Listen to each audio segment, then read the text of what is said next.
पुष्पांजलि अर्पित कर दो सर।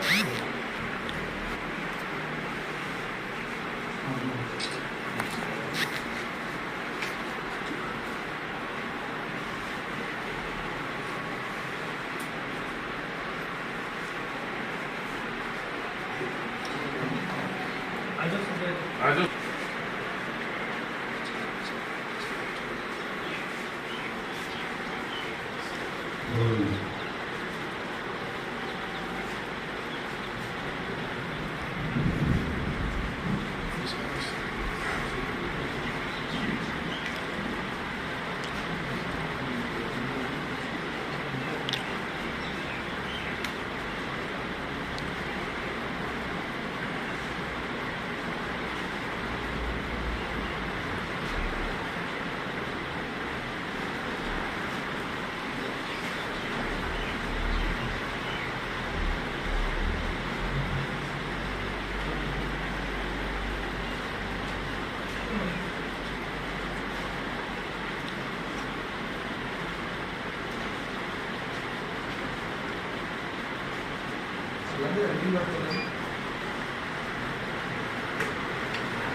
और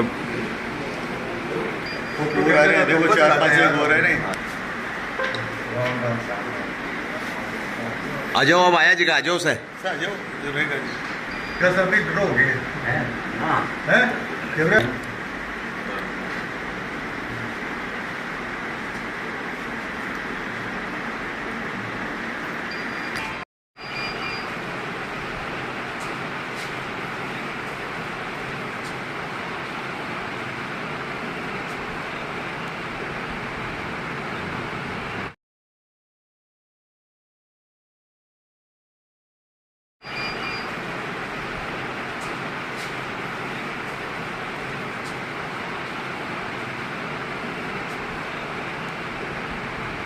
द्वारा संस्था के पूर्व अध्यक्ष स्वर्गीय श्री भोजराम जी सैनी की पुण्यतिथि का आयोजन किया गया।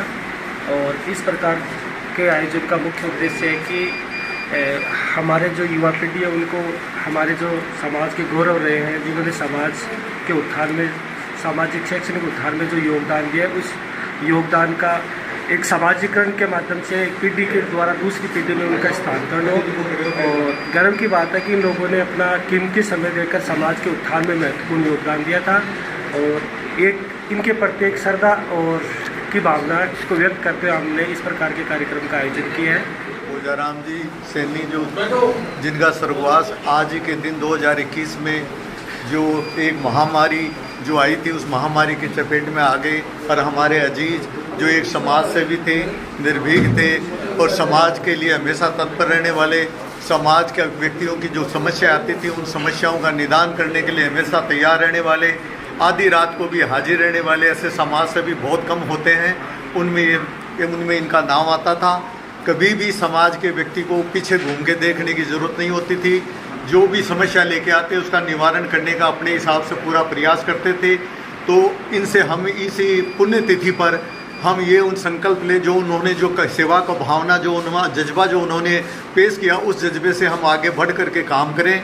और जो इन्होंने 2 साल तक यहाँ अध्यक्ष के रूप में भी जो इन्होंने काम किया वो भी एक बेमिसाल था। उस टाइम यहाँ ये मूर्ति का अनावरण करवाना, माँ सावित्रीबाई फुले का सीएम साहब गहलोत साहब आए थे, उनका एक बहुत बड़ा प्रोग्राम सफलतापूर्वक करवाना भी अपने आप में अचीवमेंट था। तो काम करने के लिए और टीम को साथ लेके चलने का जो उनका तरीका था वो एक समाज के लिए ये एग्जाम्पल पेश करने वाला था। तो इसलिए हमें इन चीज़ों को देखते हुए कि भाई समाज में जो भी मानव सेवा या समाज सेवा जिसके लिए हम यानी भावना लेके चलते हैं तो ऐसे महापुरुषों से, जो हमारे समाज के अग्रणी नेता थे, उनसे हम ये सबक लेकर के उसी हिसाब से काम करना चाहिए।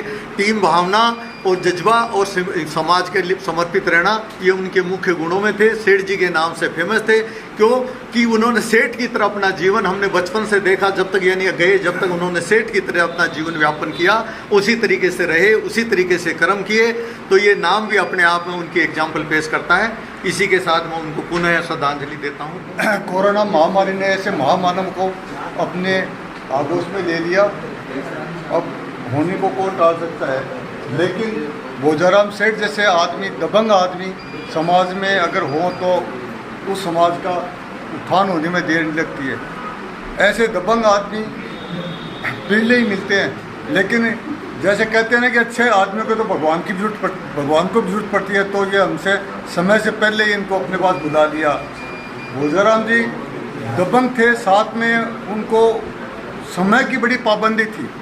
जब भी कोई काम करते थे, वो जब कह दिया कि भाई 10 बजे का करना है, तो उनके लिए 10 का मतलब 10 ही होता था। ये नहीं कि भाई वो 12 बजे तक करते हैं, वो टाइम के बड़े पाबंद थे। जब ये इनका 2 साल का कार्यकाल था, तो उन्होंने अपने छात्रावास में अच्छी जमकर काम कराया।